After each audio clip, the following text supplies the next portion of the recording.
నమస్తే, welcome to Leo. మనతో ఉన్నారు పొలిటికల్ అనలిస్ట్ శ్రీలీల గారు. నమస్తే అండి. నమస్తే అండి. గతంలో మనం మాట్లాడుకున్నట్టుగా నటుడు శివాజీ చేసిన వ్యాఖ్యలు ఏవైతే ఉన్నాయో అవి అనవసరంగా ఒక చిన్నపాటి సినిమాకు సంబంధించినది కాంట్రవర్సీ అయిపోయి దాన్ని ఇప్పుడు పొలిటికల్ రంగు కింద మార్చేశారు. అయితే ఎప్పుడెప్పుడు అనుకుంటున్నటువంటి వైసీపీ ప్రతిదీ కూడా ఖచ్చితంగా వాళ్ళకి బూమెరాంగ్ అయ్యి మళ్ళీ వాళ్ళకే తగులుతూ వస్తున్నాయి. ఇది అందరికీ తెలిసిందే. వాస్తవానికి ఇక్కడ అనసూయ అనే పేరు ఎక్కడ కూడా ప్రస్తావించలేదు శివాజీ గారు.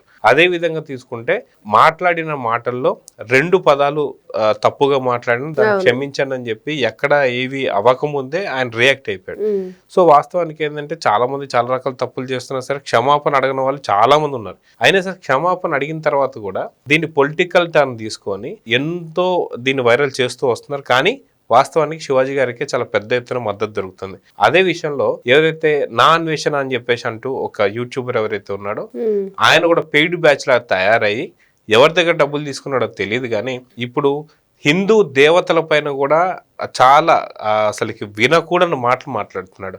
అందుకే తనకు సంబంధించిన ఛానల్కి సంబంధించినటువంటి ఒక అన్ఫాలో జరుగుతుంది, పూర్తిగా ఛానల్ డ్రాప్ అయిపోయే పరిస్థితిలో ఉంది. సో ఇలాంటి సిచ్యువేషన్స్లో ఏంటి దీన్ని ఎలా చూడాలి, ఈ ఇష్యూని ఎందుకు ఇంత పెద్ద ఎత్తున వైరల్ చేస్తున్నారు వైసీపీ వాళ్ళు, ఎందుకని అనసూయ ఇలాంటి మాటలు మాట్లాడుతుందంటే ఏం చెప్తారు? ఇక్కడ వైసీపీ వాళ్ళు ఉన్నారనేది వస్తుంది కాబట్టి మరి జగన్మోహన్ రెడ్డి గారు ex CM, present Pulivendula MLA, మరి ఆయన పోలీసుల్ని బట్టలోడదీస్తాను అని అన్నప్పుడు మరి అప్పుడు దాంట్లో దాదాపుగా 5,000 మంది మహిళా పోలీసులు ఉన్నారు.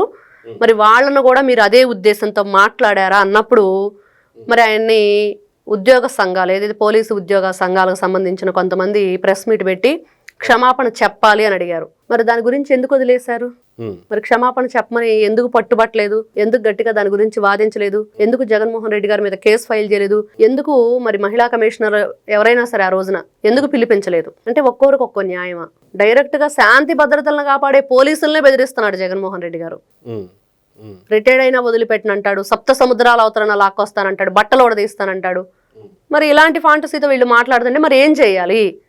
ఈ రోజున శివాజీ గారు క్షమాపణ చెప్పారు, నేను ఒక పదం తూలానని చెప్పారు, క్షమించమని కోరారు, బట్టలు కట్టుకోమంటం తప్పు వచ్చింది అని కూడా బాధపడ్డారు. మరి మహిళలు మరి దేనికి స్పందించాలో దేనికి స్పందించకూడదో అనే ఆ చిన్న సూక్ష్మ గ్రహణ కూడా లేకపోతే ఎట్లాగా?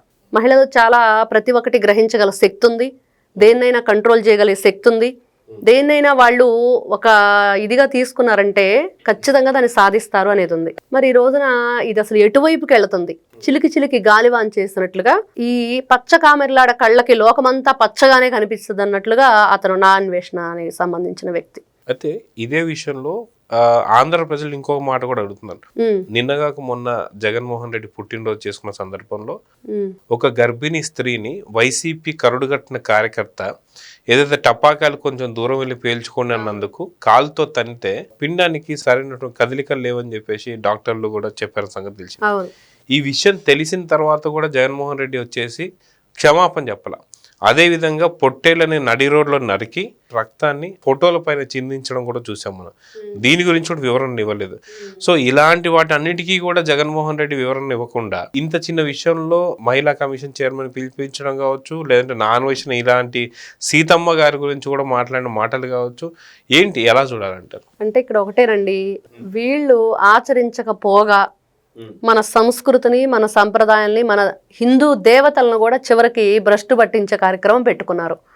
ఈ రోజున వాళ్ళు స్పందించాలి. ఈ రోజున సపోర్ట్ చేస్తున్నాడు అని అనుకుంటున్న నాన్వేషన్ అనే వ్యక్తి ఎవరైతే ఉన్నారో మరి ఆయన ఈ రోజున హిందువులు ఇప్పుడు అనసూయ గారు కూడా ఇంట్లో యజ్ఞాలు చేశారు, పూజలు చేశారు, క్రతువులు చేశారు, అన్ని కార్యక్రమాలు చేయించారు. వాళ్ళ పిల్లలకి ఏదో యజ్ఞోపవేతం అని అవన్నీ చాలా రకాలు చేయించారు. మరి ఉపనయనాల కార్యక్రమాలు, మరి హిందూ ధర్మాన్ని పాటించే వ్యక్తులుగా, హిందూ ధర్మాన్ని గౌరవించే వ్యక్తులుగా, హిందువులుగా పుట్టినందుకు మరి ఇవన్నీ పూజా కార్యక్రమాలు చేస్తూ మన హిందూ దేవతలను ఆ విధంగా మాట్లాడినందుకు మరి కనీసం దానికైనా వచ్చి స్పందించాలి కదా. ఈ రోజున ఇక్కడ మానవుల విషయం పక్కన పెట్టండి, ఏలోకలాగా డ్రెస్సులు వేసుకోండి, ఎట్లోనట్లా ఉండండి, మనకి మంచిని అందిస్తూ భారతీయ సంస్కృతిని నిలబెడుతూ సీతాదేవి అంటే పతివ్రత అని మనం ఎన్నో సందర్భాల్లో, ఎన్నో కథల్లో, ఎన్నో రకాలుగా ఎగ్జాంపుల్ చేసుకుని చెప్పుకున్నాం. మరి అలాంటి గొప్ప సాధ్వీమణి సీతమ్మ వారి గురించి అంత నీచంగా మాట్లాడితే ఏం చేయాలండి? పాంచాళి 5 భర్తలు, ద్రౌపది ఉంది. మరి ఆవిడకి ద్రౌపది వస్త్రాపహరణం జరిగినందుకు ఆ రోజున మరి యుద్ధాలు జరిగినాయి. ఈ రోజున వస్త్రం కట్టుకోమన్నందుకు నిండుగా యుద్ధాలు జరుగుతున్నట్లుంది. మరి ఆ విధంగానే అనుకోవాలా? ఏమనుకోవాలి వీళ్ళ గురించి? వీళ్ళ ఆలోచన విధానం ఏంటి? వీళ్ళకి అవగాహన లేదు, అంతా కూడా ఏంటంటే నాలెడ్జి లేకుండా ఏదో మిడిమిడి జ్ఞానంతో ఎగిరెగిరి పడుతున్న బ్యాచ్ అదైతే ఖచ్చితంగా చెప్పొచ్చు. ఎందుకంటే మనకి ఆధ్యాత్మిక గురువులుగా ఉన్న వ్యక్తుల గురించి కూడా చాలా నీచంగా మాట్లాడుతుంటే ఇంకా వాళ్ళకి పుట్టగతులు ఉంటాయా? అయితే వాస్తవానికి 2019 నుంచి 24 దాకా ఏదైతే ప్రవచనాలు ఇప్పుడు చెప్తున్నటువంటి చాగంటి కోటేశ్వర గారు కావచ్చు, అదేవిధంగా గరికపాటి నరసింహారావు కావచ్చు, వీరిద్దరు కూడా మనకి ఇప్పుడు అంటే కూటమి ప్రభుత్వం వచ్చిన తర్వాత వీళ్ళని తీసుకున్నాం. కానీ గతంలో మనం చూసుకుంటే 2019 నుంచి 24 దాకా బోరగడ్డ అనిల్ ఒకవైపు అయితే ఇంకోవైపు పోసగాని కృష్ణమౌళి బూతుల పురాణం వినిపించారు. సో అది సరైనటువంటి ఒక మార్గం అనిపించిందా నా అన్వేషణకి అని చెప్పేసి అడుగుతున్నారు చాలా మంది. ఇప్పుడు గరికపాటి నరసింహారావు గారిని ఆయన్ని సెటరికల్గా ఆయన గురించి మాట్లాడడం కానీ, అవి కాకుండా సీతమ్మ గారి గురించి మాట్లాడుతూ రేప్ జరిగిందని మాట్లాడాడంటే నిజంగా హిందూ ధర్మాలు ఇప్పటికే కేసు అయితే నమోదు చేశాయి. నిజంగా ఇండియాకి ఆంధ్రాకి రప్పిస్తున్నారో లేదా, వస్తే ఏం జరగబోతుంది అంటే ఏం చెప్తారు? వస్తే నిజంగా ఇంకో బంగ్లాదేశ్లో మనం చూసాం చూడండి, అలాంటిది జరిగిద్దా? అలానే చేస్తారా? చెయ్యాలా? ఏ విధంగా చూడాలి అసలు? అంటే కోపం కట్టలు తెంచుకుంటుంది. ఆ వినకూడని మాటలు వింటుంటే మన దేవతల గురించి మనం ఎంతో గొప్పగా ఆదర్శవంతంగా వాళ్ళని ఇంకొకరికి చెప్తున్నాం, ఇదిగో ఒక సీతమ్మలా ఉండండి, ఒక పార్వతిలా ఉండండి, ఒక సరస్వతిలా ఉండండి అని. అంత గొప్పగా మనం పూజించుకునే దేవతల గురించి మాట్లాడే వ్యక్తులకి ఎలాంటి శిక్ష వేయాలి? మరి యోగి ఆదిత్యనాథ్ గారికి అప్పచెప్తే బాగుండిద్ది ఇట్లాంటి వ్యక్తుల్ని. కరెక్ట్గా ఆయన అయితే మంచి పనిష్మెంట్ ఇస్తారు, ఆ ట్రీట్మెంట్ కూడా వేరే లెవెల్లో ఉండిద్ది.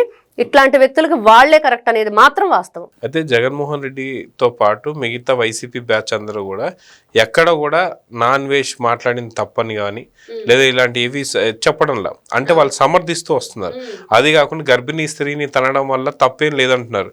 అదేవిధంగా చూసుకుంటే పొట్టేలు తలకాయ నరికి ఆ రక్తంతో అభిషేకం చేసిన వారి మీద ఏదైతే పోలీస్ కోటింగ్ ఇచ్చారో దాన్ని అక్రమమైనటువంటి ట్రీట్మెంట్ అని చెప్పి ఈరోజు సాక్షిలో రాశారు.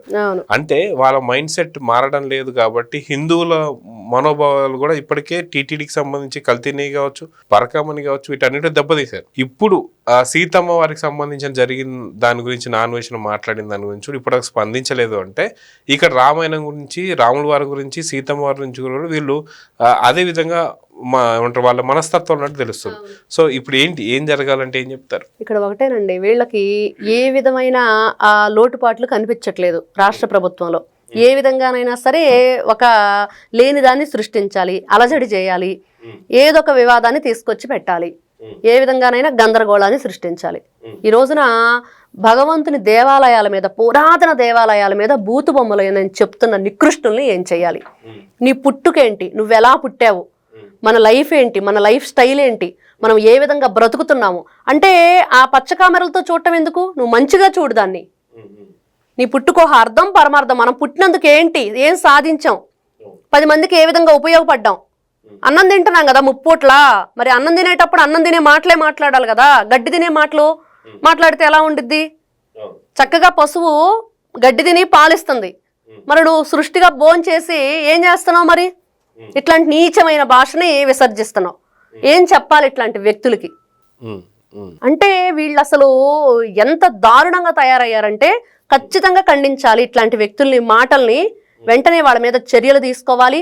ఎక్కడా కూడా ఇంకొకరు ఇట్లాంటి వాటికి పునాది వెయ్యకూడదు. అంత బరి తెగింప, ఎక్కడో ఉన్నాను ఏం చేస్తారు అన్నట్లుగానా? అంటే ఎక్కడో ఉంటే అది ధైర్యంగా మరి వచ్చి మాట్లాడు. ఇక్కడే అంత ఇదిగల్లాడివి, నువ్వు నిజంగా మాట్లాడుతున్నావు, నువ్వు నిజంగానే మేము ఎదిరిస్తున్నావు అంటే అదే ధైర్యం వచ్చి చూపించు.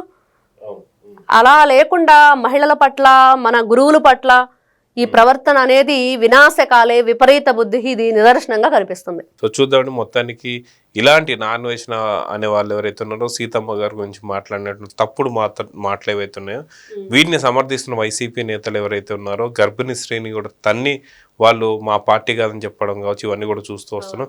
సో వీళ్ళందరికీ కూడా కూటమి ప్రభుత్వం కఠిన శిక్షలు వేయాలని అయితే కోరుకుందాం. నమస్తే. నమస్తే అండి. Please subscribe to Leo news for more videos.